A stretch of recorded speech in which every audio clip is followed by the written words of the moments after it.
Hello and welcome to Wentworth Woodhouse.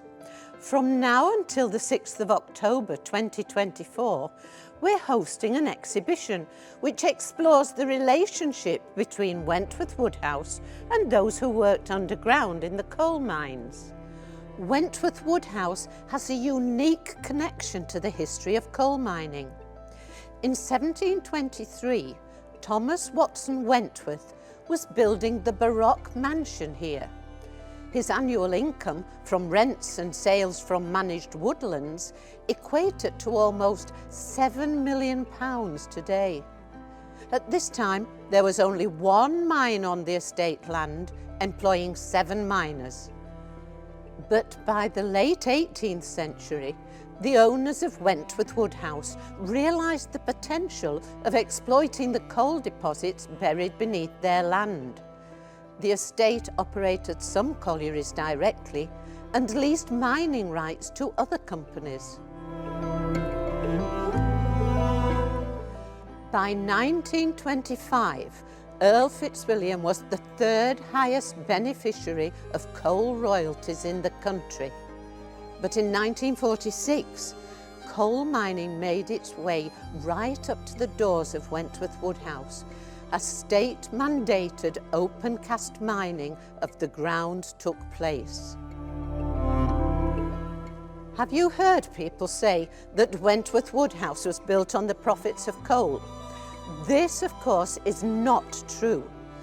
The mansion was built between 1724 and 1760, when there were only 2 pits operating on estate land, employing just 12 workers. When the 4th Earl Fitzwilliam inherited in 1782, the income from coal mining was negligible, but that was to change. Wentworth's South Yorkshire estate sat over rich coal reserves, including the 3-metre-thick Barnsley seam. From the 1790s, coal mining activity began at pace, as the Fitzwilliams were keen to exploit these reserves.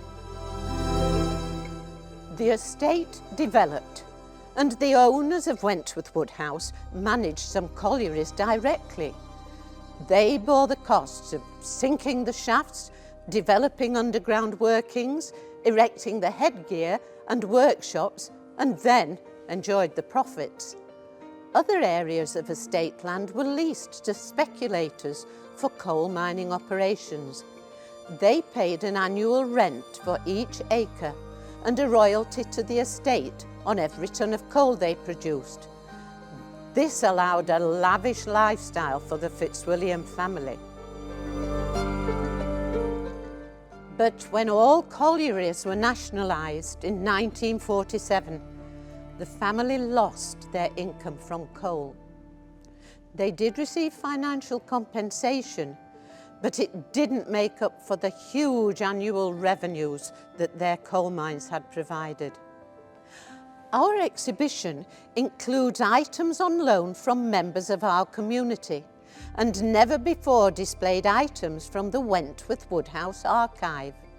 To book tickets, click on the link in the description below.